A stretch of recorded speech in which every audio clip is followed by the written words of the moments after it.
Coach, 9 games, 7 losses for Sri Lanka. Do you think inconsistency and lack of skill is one of the two of the main reasons for Sri Lanka's disastrous campaign?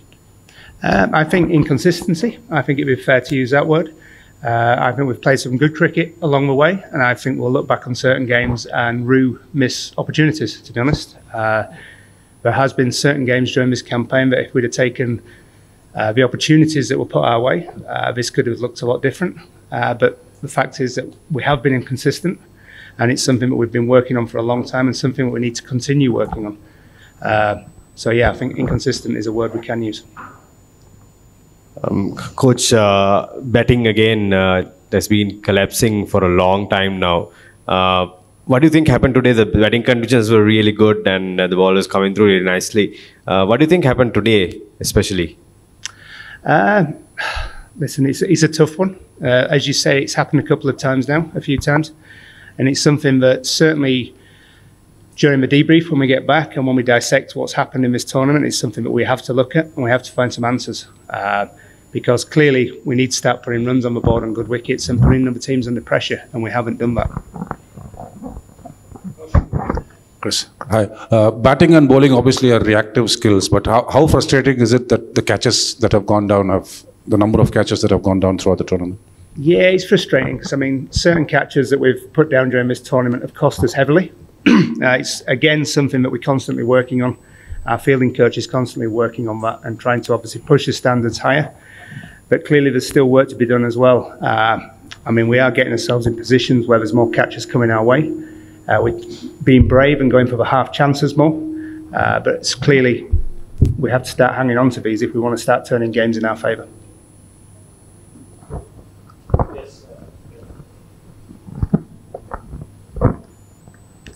Chris, what can Sri Lanka draw from this tournament? I mean, the struggles, besides the struggles, obviously Champions Trophy place is also there's a bit of doubt there. So, I mean, what is there to look forward to in terms of, improvement? I think there's always something to look forward to. I think what we have to do now is obviously let the emotions settle a little bit. And then, as I said earlier, have a good debrief, dissect what's happened, and have a look at what we can learn from this and what we can take into the next, obviously, phase, the next chapter leading into the next World Cup, and how do we put things right that we got wrong this time? What do we need to put in place at home?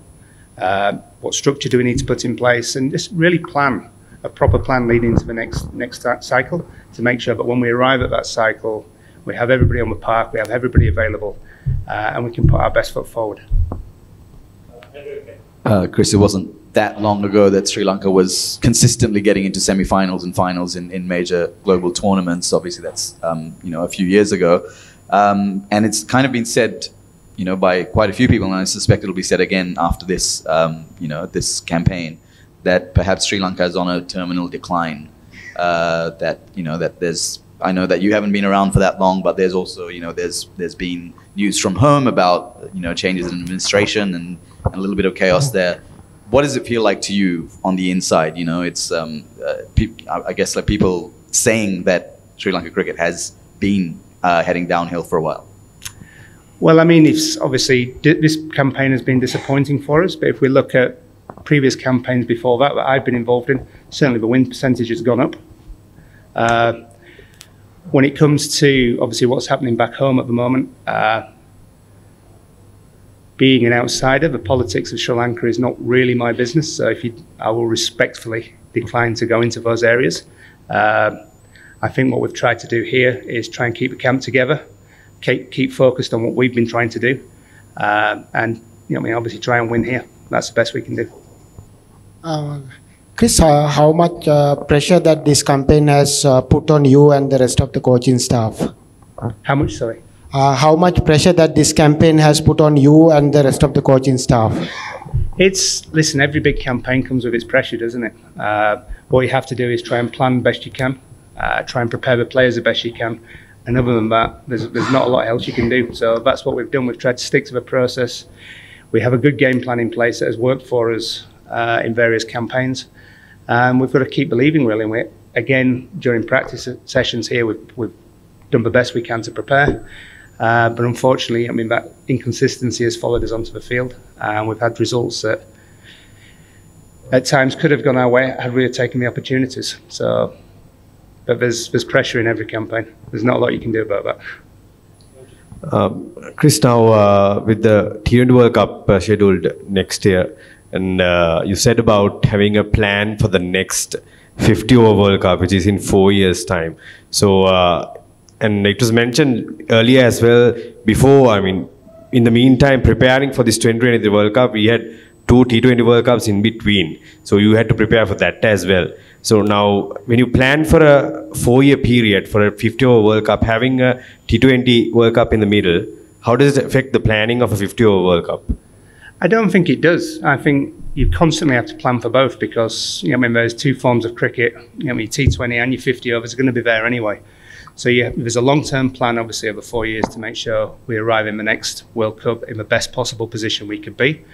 But at the same time, you have to plan for the T20 World Cup as well.